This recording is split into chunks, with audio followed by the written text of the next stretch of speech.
I directed the original play in German, Oh, wow. so I think the kind of first European production of it after its English language premiere in the Edinburgh Festival, I say about 2005, so quite some time before I made the film, and it had really stuck with me. So I guess my initial response to it when I read it was just a kind of phenomenal piece of theatre, and it's one of the best chamber plays of this century. It's an extraordinary piece of writing. It's going to last. People are going to keep coming back to that play, both because of the moral questions it opens up and the way it makes the audience sort of judge and jury, but also the way it's a kind of verbal boxing match between these two characters and the way that they strip each other emotionally naked.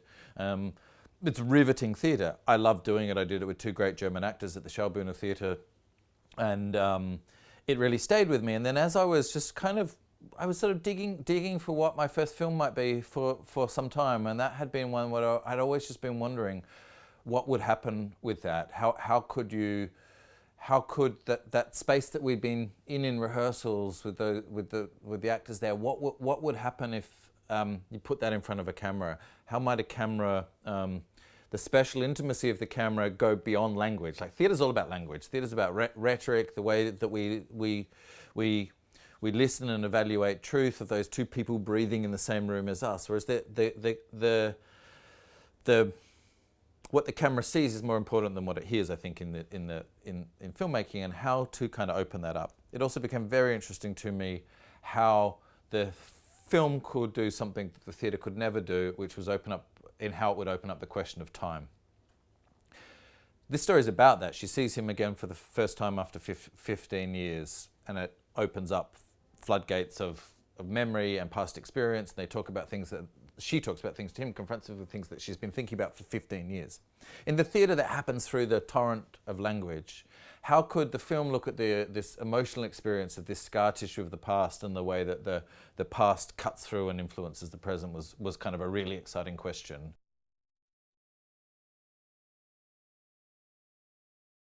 It had to become purely independent as a piece of cinema. I really wasn't interested in making film theatre. I've done a good production of the play. Other people will continue to do it. It doesn't need a well-made film production, or NT Live can do that. That's a whole other thing. It had to become a unique piece of filmmaking. You feel the DNA or the root structure of it being a piece of theatre, and I like that. There's some scenes with the two of them, locked in the room with the boxes, sort of a kind of long take of the two of them going at each other. It's almost like theatre for a moment, and I like that you feel that in there, because that's like their relationship. Their relationship is this exclusive relationship. They speak a sort of private language almost to each other, because they're talking about things that only they understand. But at the same time, by opening it up, by following her through the past, by even starting with her in the nightclub, by opening up into the story with Riz and going to the party at the end, and sort of scattering the play through these different things and opening up other relationships and taking the opportunity to sort of peek into other corners of their lives, to see what her life was like with her mother now, and suggest all of those other things, was not just a great opportunity from the play, but it was a way of saying, okay, the play for David Harrower, the writer, and I, this was a very specific thing. We didn't want to do a well-made version of the play. How would it go through a sort of alchemical change to become something else and to become a piece of cinema?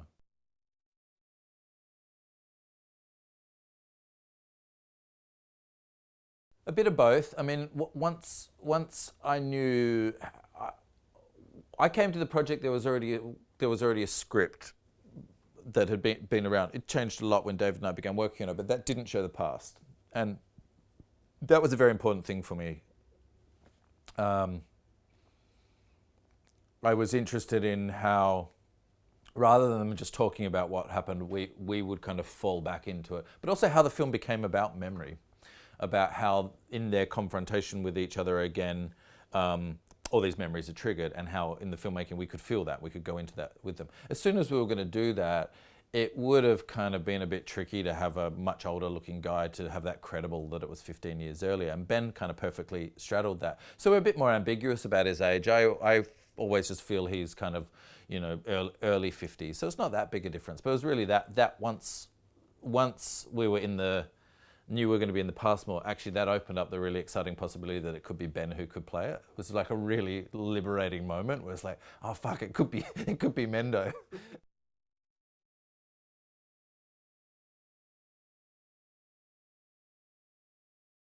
they're just both incredibly truthful, and they're both really brave. They're very, in a way, what was so beautiful about it, they're kind of very different actors. Ben's can be very, very free, very, very loose, very, very rough. He throws a lot of stuff at it, and Rooney's like kind of really pinning it. But by doing that, they both get into that very, very volatile, very raw, very free state. And I'm so attracted to that truth when I watch them in kind of wildly different films that they've both done. But they just put it all on the line, and that's what you need for this. So they're great collaborators because they care about the truth of the material and the truth of their characters, and going out in pursuit of that day after day, and they don't want to do things the easy way, and that's what this film needed. But that's also what I'm always looking for with people I work in the theatre, and yeah, they're just both extraordinarily brave. And I think this film's also based on the chemical reaction, and it was just a kind of hunch of what would happen if these two met. And so on one hand, they were extraordinarily generous to each other, really generous, really supporting each other to go to dangerous places, but at the same time always pushing each other further. And yeah, they're amazing.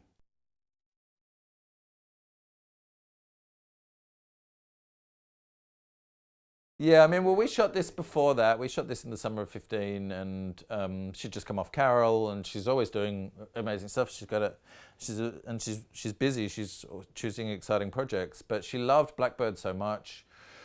She knew of me a little bit because I worked with Kate Blanchett a bit, and she and Kate had just done Carol, so she was really open to the conversation. But she loved the material and really wanted to do it. No, she was just kind of really on board from the first conversation, and on board as a real collaborator. We discussed the script and the adaptation a lot, and she had a lot of ideas about that, and she just really cares. She's amazing.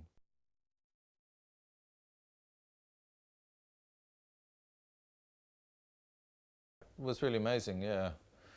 Because also I think the film is a kind of raw nerve. Like, it touches raw nerves and is about their raw nerves, but the film is as well.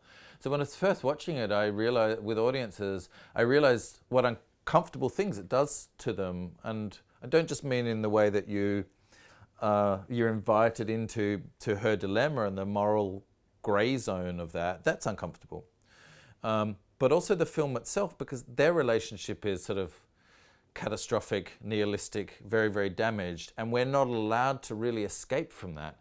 The film kind of gets its grip in you and draws you into their claustrophobic relationship. And that's kind of uncomfortable, and I think sometimes you want to go, oh, I've got to get away from this, I've got to get away from them, but I need to know more, and I'm starting to care about them.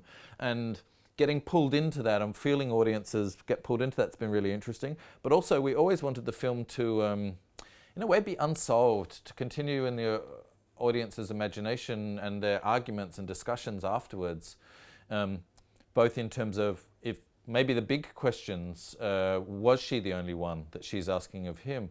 Is he allowed to have a new life? Will she recover from this? Does she have the right to pursue him? All of those questions that are there, that they continue in the audience's discussions, and to feel people have wildly different ideas and be saying to me, which of these is true? And for me to say, I don't know, probably maybe both, but I don't know. And maybe next time I watch it, I'll think this possibility, and last time I watched it, I thought this. This was what we were trying to achieve as filmmaking, and that's the type of cinema that I'm really excited by when I go to see that challenges me and lodges in my imagination, and I can't finish with. And that's certainly what we were quite precisely aiming to do in terms of also the clues that we scatter through the film, but to keep it on that knife edge. So it's been really rewarding and sometimes freaky to see audiences